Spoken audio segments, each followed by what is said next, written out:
Hi there, my name is D. Edney, stage name Angel D, and welcome to my final project of my master's degree. So for this project, I chose to do 10 tracks of original material. This was creating an album which I entitled For Aunty Pat, named after the one member of my family that gave me back my confidence as an artist and as a human being. To coincide with this, I'd gotten into the artist Nick Drake quite heavily at that time, and it had really given me some inspiration and ideas as to where I could take songs.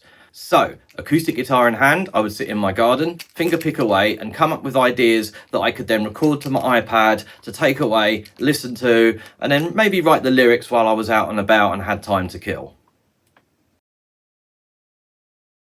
So the lyrics drew heavily on my own personal experiences over the last few years.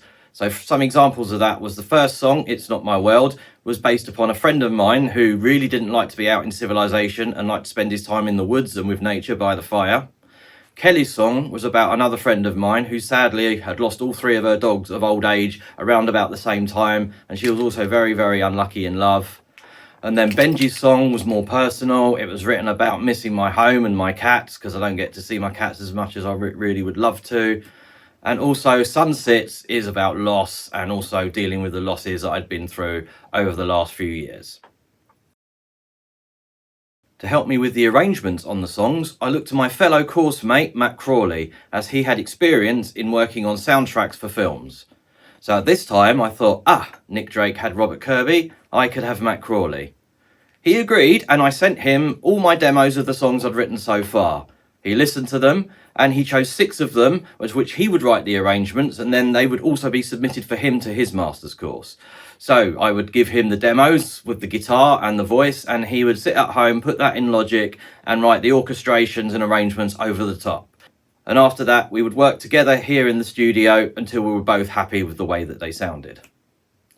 So I also had other people help me with the arrangements, fellow students and other musicians. So for example, on Kelly's song, originally I thought, we could have strings and guitar, but Matt was like, we should maybe go with brass. And I was like, okay. So yeah, we went with brass, and then fellow student Harry Evans came along and was, you've really got to have drums on this. And I was like, really skeptical, but they both put on what they thought would go, and it went absolutely brilliantly, and said to me, okay, so letting other people take decisions is actually really positive, because they can come up with great things you never thought of. So once the arrangements were complete, we set about to find musicians that we could record to replace the MIDI parts. So I had a very varied range of musicians on the album. I had Duncan Mackay, a former member of Primal Scream. I had Bangalore Prakash, whose credits included Ravi Shankar and Massive Attack. I had Robert Jarvis, who was a protege of Daphne Oram, and also international opera singer Sophie Radley. I had some local legends too. I had soul singer Samuel Ashton. I had songwriters Megan Wardroper and Autumn Willow, both from Folkestone, where I live. I had drummer and multi-talented Ryan Sams. I had the bass pixie herself, Serena Sykes, on double bass.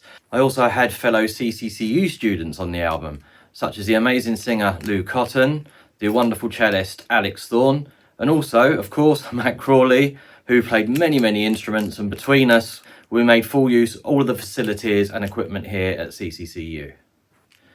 Also on the album, I discovered a young protege named Ruben Apps.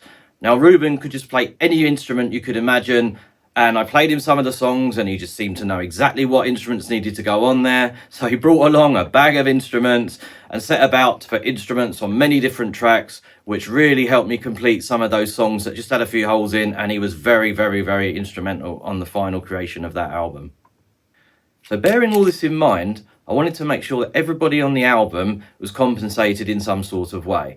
So this could be anything from a cash payment traditionally, through to me helping them with their projects, which could be mixing in the studio, it could be recording in the studio, or video editing or filming. So if I didn't want anything in return, we decided upon a charity donation. So all in all, along with a couple of gigs I did to help promote the album, we raised over £1,000 for 6 different causes and charities, which was a great thing for the album to be able to give back.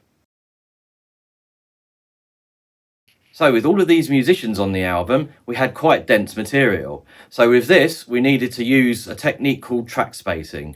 Now what's involved is a plugin called Track Spacer. Now, basically what it is, it's the thing called a dynamic EQ. So for example, if you had a guitar and a voice together and they were clashing a bit with each other, you would send a sidechain to the acoustic guitar through the track spacer from the voice, and what the track spacer would then do would be duck the frequencies only that the voice was taking out at that particular time. Therefore, them frequencies would not disappear throughout, and the song would then sound a lot smoother. Another technique we use was classic, like with my voice, because my voice is quite thin, we use double tracking. So that would be me recording 2 takes of the song. But also, to make it bigger to fit with the arrangements, I would do octave layers. So sometimes this could be an octave higher, such as on Kelly's song, or an octave lower, such as on Miss You. And I would combine that with traditional harmonies, which would then pan left and right to make a big vocal sound. So a corrective technique I had to use was when I had the choir into the studio. On the day, all I could source was my pair of headphones and my pair of stereo mics. So therefore, the choir could not be fed the signal from a headphone. So I had to play my acoustic guitar in the room while the choir sang. I would record this with the microphones facing the choir and away from me.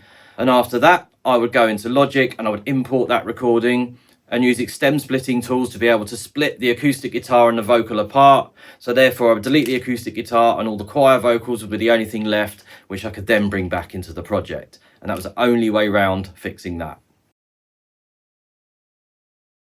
So once all the production was done, it was on to the mix process. This started off with myself here in DO12, and I would get these mixes as close as I could possibly get them, making sure the dynamics were smooth and everything was balanced well.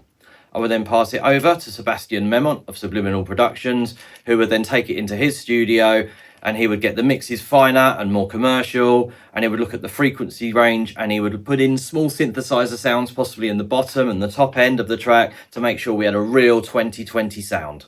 And once we were both happy with these mixes, we would send them off to AD Connor of Track Mastering, who would then take them into his studio to do the final masters of all 10 tracks on the album. And as there were many different instruments and styles on the album, AD used the technique of actually lining the vocals to make sure the vocals were consistent between all the tracks, therefore gluing the tracks together. So there you have it. That was my final project. I really hope you enjoy listening to the album as much as I enjoyed making it. And I just really want to thank everybody involved on the project and say, yes, it's been amazing. I really hope you enjoy it.